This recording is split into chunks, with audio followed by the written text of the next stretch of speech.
at Budsies have done a lot of cool work with Miss Shannon, and we're very thankful for you to be here today. My name is Josh. I know you and I haven't met, but I just have a little intro just to let you go. And today we're going to be talking about some tips for parents about homeschooling. So very excited about that. So a lot of us here are practicing social distancing right now during this time. And we wanted to come live today to let you know that we are here for you. We want to give you parents support. We've always considered you our family and our Budsies community. We love being a part of your milestones, your family celebrations, and helping all of you through heartache. Over the next few days and weeks, we'll be coming here live to help anyone watching who needs help with tips during this unprecedented time. We'll be providing reading time for kids, art, painting classes, and some fun activities over the next few weeks. And we're very, very excited to kick it off today with Miss Shannon. She's a teacher from Indiana. You may recognize her in some of our social posts, some of our blog articles. And we've worked with her several years now on what I think is one of the coolest classroom book projects that, we do. We know a lot of parents are feeling overwhelmed during this time, so we want to, today turn it over to Miss Shannon so she can give us some of these tips to create a balance for the whole family and everything. So I'm going to turn it over to you and let you do your thing. Okay, well, thank you, Josh. So these are unique times for all of us. And I can tell you a little bit about my situation. So I'm a third grade teacher, and our school was supposed to start their spring break this coming Friday and have Friday and next week off. And last Friday, while we were at school, about 2 p.m, our school made the tough decision on closing. So some schools are choosing to do e-learning right off the bat. Some are just extending their spring breaks, and that's the situation that I'm in. So we are not doing online teaching right now. Of course, as you know, things are changing by the hour, really. And just to share a little bit, I have to share this, especially since this is with Budsies. When I got the news that we were going to be closing and extending our spring break, I honestly thought I would have to be trying to figure out a way to calm my kids because they would be cheering that they're having 3 weeks off, extended spring break, woohoo. And so I thought I was going to be trying to calm them back down because we happen to be in the middle of our makerspace experience, which is super fun. And so I thought, they're already jazzed and excited right now. I tell them they have 3 weeks of spring break. They're going to be going nuts. They actually burst into tears. It was heartbreaking, not only because these kids just love school, but one of the biggest things that they shared was, but our Budsies are coming in soon. Will we still get our Budsies? Because as you alluded to, Josh, we do this awesome project every year. I am a children's book author, so writing is my thing. I love writing with the kids. So every year I have my kids write a book, and we send it off to a company that makes it into a hardbound book for them. But I have, over the last several years, sent in their main character illustration to Budsies to make it an even more special experience where they get to have this. Well, actually, I have my Budsies right here. Yeah, so they get these awesome stuffed animals these are the main characters in one of my books, and I had Budsies make characters for me. But you can see, they're just awesome. They're custom made, and they look just like their illustrations. And the kids have seen me make my little reveal videos of years past, or they've had siblings be in there. And so they're just so excited about this project. And they were just in tears because they were so worried Budsies isn't going to happen. And I assured them, no matter what happens, I will figure out a way to get their Budsies to them. So I just had to share that.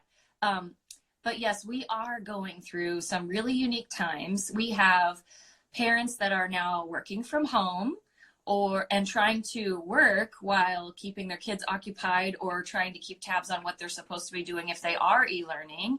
Right. We have some parents that already homeschool, so they're the least affected by this.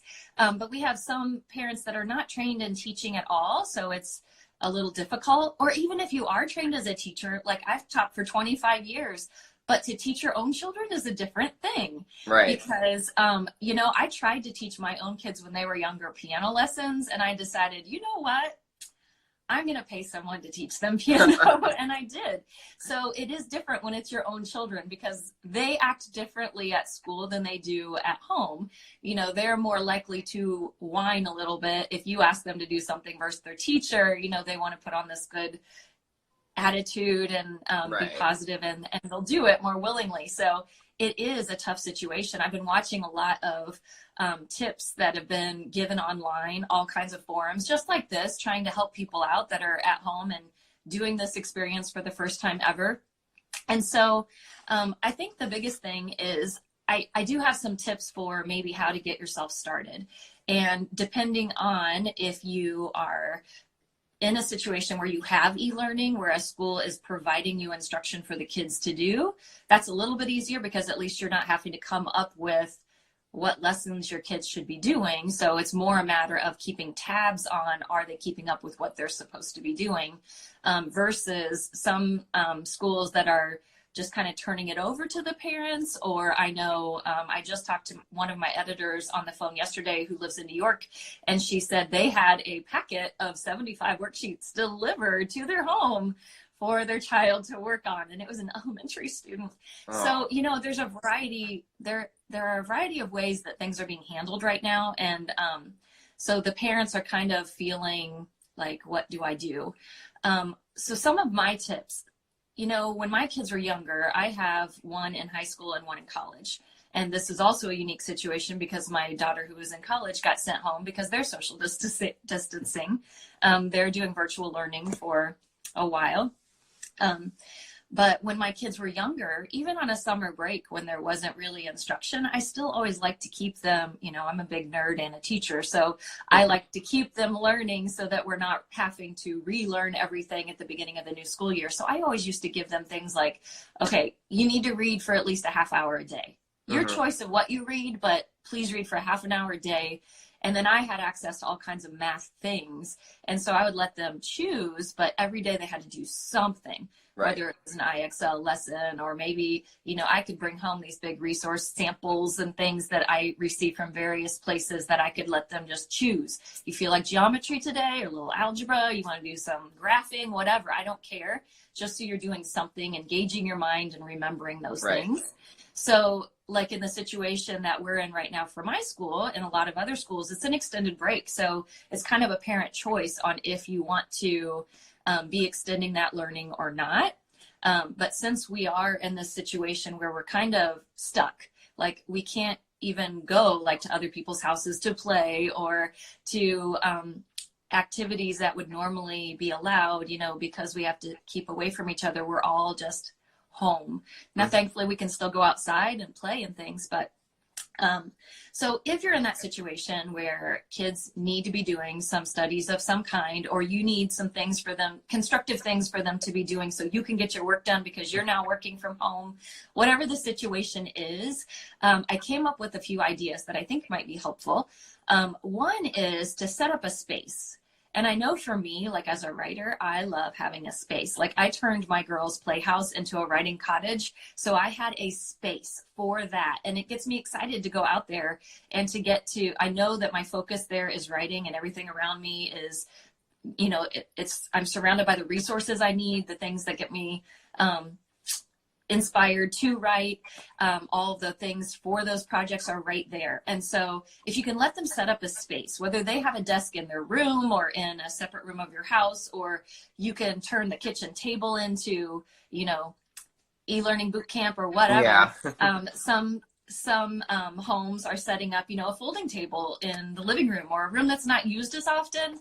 So setting up a special space will kind of help with the focus, I think, but also a little bit of the motivation. I mean, let them set up a cool desk, give them a little pencil holder and have their computer set up or iPad or whatever device they're using, and have like special things for them. You know, get out the special glitter pens. Don't make them write with pencils. Do little things that make a difference that will make it more fun. I love that. Another thing is scheduling. So if you can set up some kind of schedule, whether it's things that they have to do because it's set up from their school saying these are the things that we need to be doing on this day or during this week or by the end of the week, or if you're just setting up a schedule but making sure they have something to hold them a little bit accountable. And I recommend something more like a checklist. So instead of from 8 to 8:30, we're going to do this, and from 9 to 9:30, we're going to do this. Don't make it too regimented. I think it's better if it's more of a checklist, and give them some choices in it. So what order can they do those things in? You know, if they want to, there's a great video, and I don't know exactly what it's called, but it's basically Eat That Frog. And it's about, if everything on your list, you know, when you wake up in the morning, if you did the hardest thing first and got it over with, think how much more productive you would be. And so it's basically an analogy of, if you had to eat a frog, if that was on your list, you would want to get that over with and not be stressing about it all day long. And so, you know, have some humor and talk about, you know, do you want to tackle the worst thing? You know, it's like when you sit down at dinner, do you want to eat those vegetables first so that you get to have the dessert later and enjoy that? So getting choices in what order they get to accomplish the things, and maybe even choices in, if it's not something assigned from the school, maybe it's even choices on what they're going to be doing, like I alluded to with the math. You know, what kind of math practice would you like to do? Do you want to work on math facts, or do you want to work on fractions? What do you want to work on today? Those kinds of things. And even how do you want to practice it? So there are, you know, so many different ways that you can practice the different things that you're doing.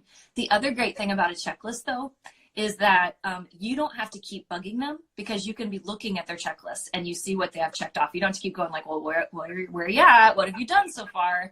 And keep nagging them. You can actually see the progress or lack thereof.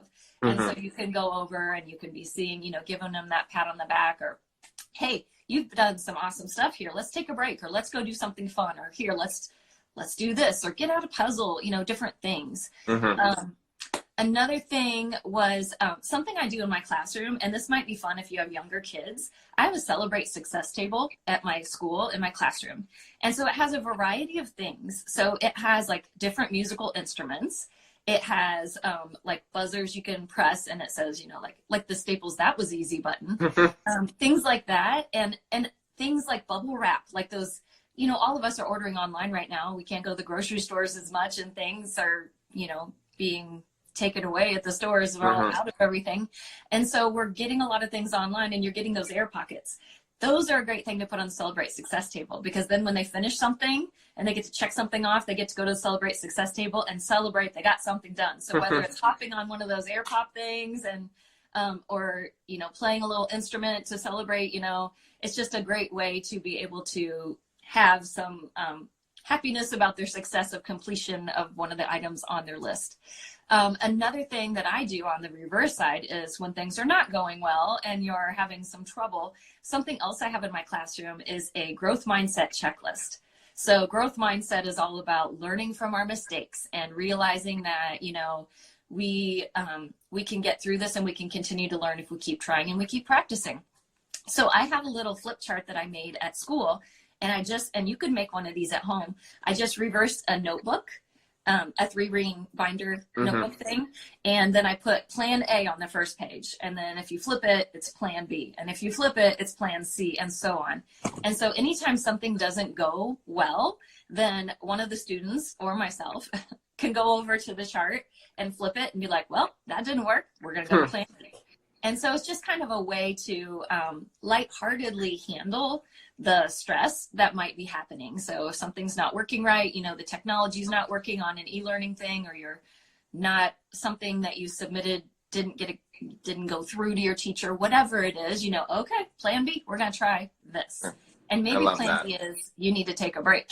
Or maybe plan B is I'm going to try a different way, or I'm going to phone a friend, or I'm going to email my teacher, whatever it is. But just to kind of have, you know, the celebrate success side when things are going well, and also the, okay, we can try this again later, or we can try a different way in case things are not going well. Right. Another thing that kids love is like at the elementary level, they have art and music and gym and all of those things. So tell them, you get to pick your special today. So what do you want it to be? Do you want to do art? Like there are some awesome things right now online, and there are on YouTube, there are so many tutorials. You can draw just about anything, how to draw, put in the search bar and you can find it. But I know Mo Willems right now, who is awesome, you know, the Don't Let the Pigeon Drive the Bus, you know, all of the Elephant and Piggy books author. He's hilarious. Well, he is offering right now lunch doodle lessons. And so you can go on daily and he'll do a doodle lesson with your with your kids at home. So something fun like that if they want to choose art, or if you have instruments at home or your kids take music lessons of some kind, let them have a music time. Yeah. So having time to be creative and do things like that is a lot of fun. Just like at school, think about what kids would like to do versus would be very non-motivational, like a stack of worksheets, for example. Right. So trying to come up with ways that are more creative, that you can handle the curriculum that you need to be sending out and having your kids practice if the teachers are assigning things. There are so many different ways that we can do things. You can Google, even just on YouTube, like 3rd grade fraction lesson, and it will pull up different lessons that people have made. Sometimes it's a teacher, sometimes it's like there is a company called Math Antics that has awesome short little video explanations of things. Of course, you can go on Khan Academy and watch all kinds of things. But there are tons of resources being offered right now, and many of them free. It's so wonderful how everyone is kind of reaching out and extending services that are normally paid subscriptions, things like that are just completely free right now. Things like Brain Pop, they have awesome videos, which, by the way, they also have a video that is a great kid-friendly explanation for the coronavirus. I showed it to my students last week at school, and I thought they did a nice job of explaining it, keeping everyone calm and explaining, the reason that we're doing all of these things for safety reasons.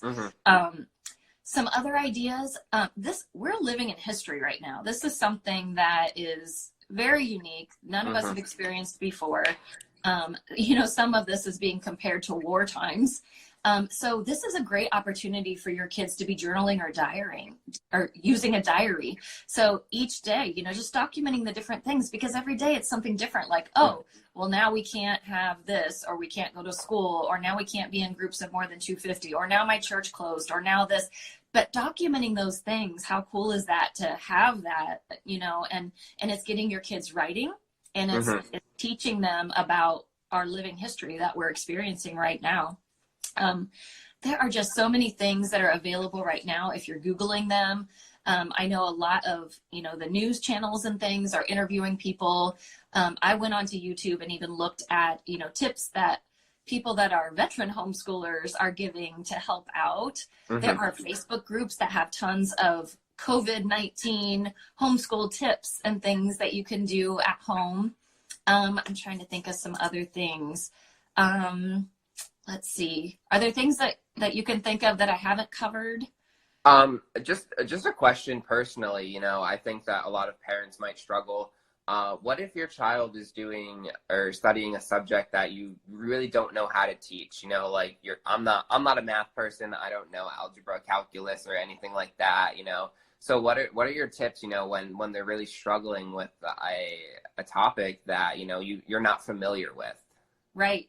So, well, first off, if they are doing the virtual learning, their teachers should be available to answer questions through email. I know I do that with my class. But also like Khan Academy and places like that offer like everything under the sun. Any lesson you can think of, you can search up, and they have several different tutorials. Or you can do like I did. I have an older daughter that, math isn't my thing either.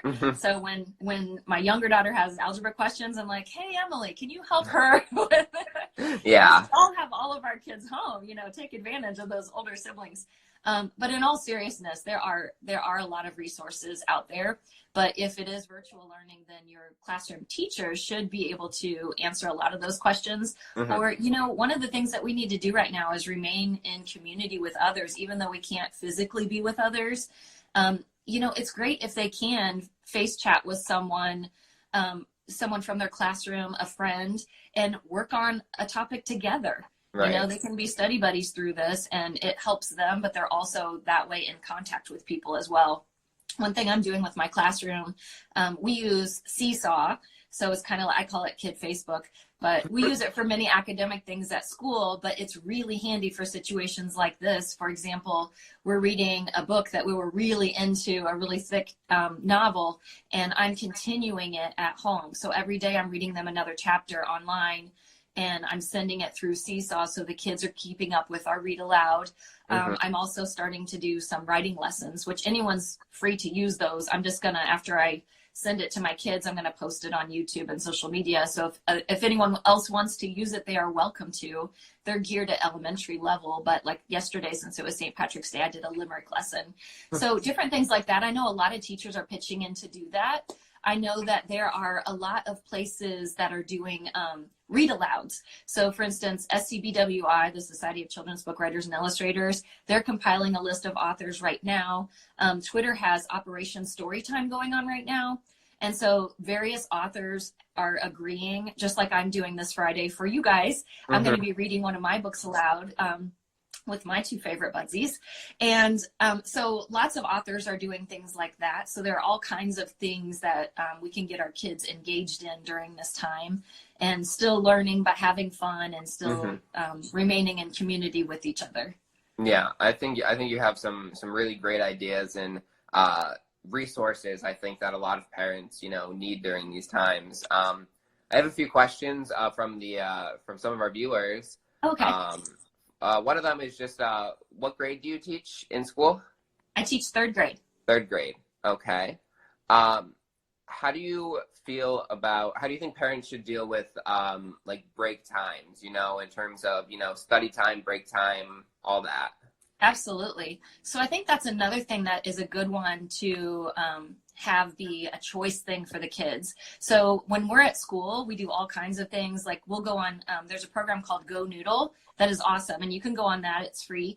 And it has all kinds of brain breaks they can take, from guided dance lessons to just silly things that are songs or things that are guided exercise. There are mindfulness things on there for meditation things and yoga things and movement things and just breathing things. So there are a variety of things you can choose from on there. But also, I mean, just something like as simple as, go outside and take the dog for a walk, or, just do something where you're moving or where you're getting to do something. If you've been doing a lot of left brain stuff, let's do some right brain stuff. Let's get creative. Let's help me make lunch right now. Maybe we can talk fractions while we're fixing this, or whatever it is. But there are all kinds of breaks that are available at home that you can't do at school that are pretty awesome that you'd be able to do. Even if it is just, let's take a game break, or let's work on a puzzle over here, throughout the week and see if we can finish it by the end of the week. And from time to time, go over there and work on it. Or you get to take a nap when you're at home if you need to take a little nap break. But the other thing about choices is, the kids might have XYZ to do, but then they can choose how long their breaks are, but that's just going to extend how long it takes them to get their things done. So they may choose to have a shorter break so they can be done with everything by lunchtime and then have free choice for the rest of the day. Give them those choices and the ownership of those decisions. And it's more motivating that way because the power's back in their hands. I love that. Love that so much. One more question from F. Burns. She asks, how do you balance computer time when kids have to use it for school and when they want to use it for fun too? Do you have any tips for that? I think it's more a matter of being reasonable. And parents do need to remember that they're the parent and they are the ones in control of that. I've had parents before that are like, I just can't get my child off the iPad. I'm like, take it away. You have the power to take it away. Right. So giving them reasonable amounts of time. And, there are so many things that you can do on your iPad and on the computer that are very constructive and that they can learn all kinds of things. One of the cool things about this is when you're giving kids choices on things to learn or they need to learn something, they can choose things in their areas of interest. And so this is a great opportunity for them to be able to do some research or watch some videos on that topic. So there are some awesome, this is something else I was going to mention. Virtual field trips right now are all over the place. You can search for those. I found some of them on a Facebook group that was a group of parents just joining together because of this virus. Everyone's at home. What are some ideas? And they had virtual field trips on there. I know someone said that they watched on the Cincinnati Zoo. They have some live webcam things going on. And what a cool thing, the kids could pick an animal on one of the live webcams. On a lot of the zoos have live webcams now. And then maybe they write a story about that animal, or they do a nonfiction piece about that animal on their observations. And then they also look up some fun facts about it. So there are things that are really productive to be online. So parents should be aware that, just because your child is having a lot of screen time, sometimes it's really good screen time. Yeah. So just being careful that, they're not sneaking off and just watching TikTok videos and playing games all day if they're not educational games, but there are a lot of valuable things on there. I like that. I actually had never heard of a virtual field trip until you brought it up right now. So, even I'm learning things. I think we have one more question, and then we're going to wrap up. But it's kind of going off of what you were just talking about. Just tips to make sure, your kids are doing the work. So a lot of times parents have to, we have to tend to, our work from home, so we can't keep an eye. So, you talk a little bit about like checklists and stuff like that, but just, how to get that peace of mind, that we can sit and do our emails, and our kids, we know that they're getting their work done, I guess. Any other tips for that? Yeah. So I think it totally depends on the age of your kids, of course, but I think the checklist is key. I think that's going to be super helpful. To be able to say, like, I need to go do this right now, or like right now I sent my kids off because I'm like, I need to do this video right now. And so they're able to handle, the dog and everything else to keep everything quiet. But when you do need to get your work done, then it's a matter of, at this time I'm going to check in with you. And so, you might not have to say, I need this, this, and this done, but I'm going to be checking your progress at this time. Right. Or if we do have this much done, then we can do this thing or whatever it is. Or, the more I'm able to get done now, the more family free time we can have later together to play that game or to watch that movie together, whatever it is. So yeah, I think the checklist would really help with that a lot. Cool. Awesome. So we've been live for about 30 minutes now, and I really appreciate all the time that you've given and all of this really great information, for all of the parents out there, because this is a new time for all of us. So thank you, Miss Shannon, for joining us. Really happy to have you. We will see you again on Friday, as you mentioned, and you will be doing a live reading of one of your books. What is the title of the book? It is Monster and Dragon Write Poems.